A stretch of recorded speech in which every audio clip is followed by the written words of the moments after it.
ভাই সাদা আর গোলাপিতে কখনোই জাত ভালো হয় না। আমরা সাদা দেখলে গোলাপি দেখলে পাগল হয়ে যাই, বাঙালিদের স্বভাব এটা। বাছুরের নাভিটা এতটুক লম্বা হয়ে ফুইলে এরকম টিলার মতো হয়ে গেছে। তো এই জিনিসটা সে আগে খেয়াল করে নাই। আসসালামু আলাইকুম। আপনারা অনেকে গাভী কেনার সময় শুধু গাভীর দিকে ফোকাস করেন, বাছুরের দিকে ফোকাস করেন না। এমন একটা দুর্ঘটনার সাথে আজকে আপনাদেরকে উপস্থাপন করব। আপনারা এর থেকে শিক্ষা নিয়ে ভবিষ্যতে গাভী কেনার সময় অবশ্যই কাজে লাগাতে পারবেন। তো এই তো কিছুদিন আগের কথা, এক ভাই কিশোরগঞ্জে জব করে, ওনার বাড়ি হচ্ছে সিলেটে। তো উনি আমাকে বললো, ভাই আমি একটা গাভী ক্রয় করে, ভালো মানের গাভী ক্রয় করে আমার দেশের বাড়িতে নিয়ে যাবো ঈদের সময়। তো এরকম একটা গাভী আমাকে সংগ্রহ করে দেন। তারপর আমি তাকে বললাম যে এইখান থেকে এতটুকু রাস্তা জার্নি করে নিয়ে যাওয়ার চেয়ে আপনি যাচ্ছেন আপনার এলাকা থেকে ক্রয় করলে সবচাইতে বেশি ভালো হবে। তারপর আমি একটু ব্যস্ত ছিলাম, তার সাথে একটু কনভারসেশন কম ছিল। তারপর তিনি কিশোরগঞ্জ থেকে একটা গাভী ক্রয় করেন, তিনি নিজেই মনে করেন পছন্দ করে গাভীটা ক্রয় করেন। তো তখন সে গাভীটাই শুধু দেখছে, গাভীটা দেখা তার কাছে পছন্দ লাগছে, সে গাভীটা ক্রয় করে নিয়ে গেছে। বাড়িতে নিয়ে যাওয়ার পর যে ঘটনাটা হয়েছে, সে যায় দেখে যে তার যে বাছুর আছে, বাছুরের নাভিটা এতটুক লম্বা হয়ে ফুইলে এরকম টিলার মতো হয়ে গেছে। তো এই জিনিসটা সে আগে খেয়াল করে নাই। তার ফলে কি হয়েছে, ওইটা মূলত হচ্ছে ইনফেকশন। অনেক সময় ডেলিভারির সময় যদি নাভিটা ছিঁড়ে যায়, গাভী ওই জায়গায় চাটে, তাহলে এটা হয়। অযত্নে থাকলে এটা হয়। আপনারা সকলে মনোযোগ দিয়ে শুনবেন, যারা ডেইরি খামার করছেন এদের জন্য আজকের ভিডিওটা খুবই গুরুত্বপূর্ণ। বাছুরের যে নাভিটা আছে, এটা যদি গাভী সবসময় চাটতে থাকে তাহলে ইনফেকশন হবে। আর যদি অপরিষ্কার ভিজা স্যাঁতসেঁতে জায়গায় রাখেন তাহলে ইনফেকশন হবে। বাছুরের নাভিটা ভালো রাখার জন্য সবচাইতে সহজ উপায় হচ্ছে গাভীর বাছুর জন্ম দেওয়ার পরপরই বাছুরের নাভিতে ভালোভাবে বায়োডিন দিয়ে দিবেন।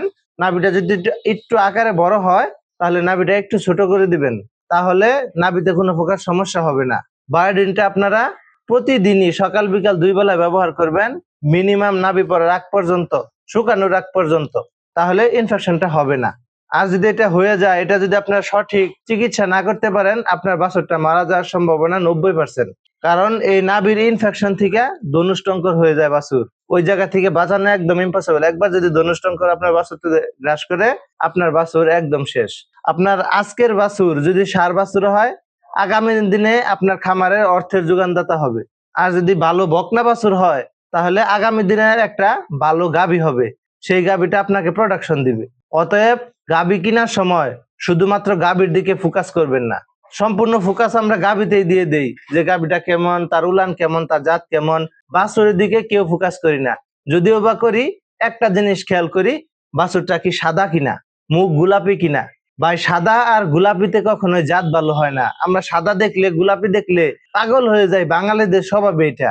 কিন্তু না ভাই, কালোর ভিতরে যে কি আছে, যারা প্রকৃত খামারি বেশি দুধের গাভী লালন পালন করে, তারা বলতে পারবে কালোর ভিতরে কি আছে। এই দেখেন আমার খামারে আমি কিন্তু সাদার পেছনে এত ছুটি না। এই দেখেন প্রায় সবগুলাই কালো। আমি চাইলে কি সাদা গরু সংগ্রহ করতে পারি না? জাত মানে যে সাদা গোলাপি এটা না। কালো গাভী যে পরিমাণ দুধ দিতে পারে, সাদা গাভী ওই পরিমাণ দিতে পারে না। হ্যাঁ, কিছু গাভী আছে বেশি দেয়, কিন্তু ওই পরিমাণ দিতে পারে না। কারণ কালো গাভী তাপমাত্রা সহায়ক, রোগ প্রতিরোধ ক্ষমতা, সাস্টেনের ক্ষমতা কালো গাভীর সবচাইতে বেশি গোলাপি এবং সাদা গাভীর চাইতে। অতএব আমরা সাদার পিছনে দৌড়াবো না। আচ্ছা, যে কথা বলতেছিলাম, গাভী কেনার সময় আগে আপনারা বাছুর দেখবেন, বাছুরটা সুস্থ আছে কিনা। বাছুরটা যখন নিঃশ্বাস নেয় ভিতরে গড় গড় শব্দ করে কিনা। তারপরে তার নিঃশ্বাসের স্পিডটা নিয়ন্ত্রিত আছে কিনা, তার শরীরে জ্বর আছে কিনা। বাছুরটা সাইডে দেখবেন উলানে ভালোভাবে দুধ খায় কিনা। বাছুরের শরীরে লুম উঠা গেছে ভাব, এরকম বাছুর সহ গাভী কিনবেন না। একদম পরিষ্কার পরিচ্ছন্ন জায়গায় থাকে এমন গাভী কিনবেন। তারপর না হলে আপনার কি হবে, বাছুরটা কাটা যাওয়ার সম্ভাবনা আছে, মারা যাওয়ার সম্ভাবনা আছে, আপনার হিউজ পরিমাণে লস হবে। গাভী দিয়ে তখন কি করবেন, দুধ হইতেছে, বাছুর যখন থাকবে না, গাভী একসাথে রাখবেন, তখন এমনিতেই দুধ দিবে না। আপনার খামারে সবচাইতে বড় লাভ হচ্ছে বছর শেষে একটা বাছুর। এই বাছুর যদি আপনারা ঠিকভাবে লালন পালন না করতে পারেন, বাঁচাতে না পারেন, তাহলে আপনার খামারে কোনো ভবিষ্যৎ নেই।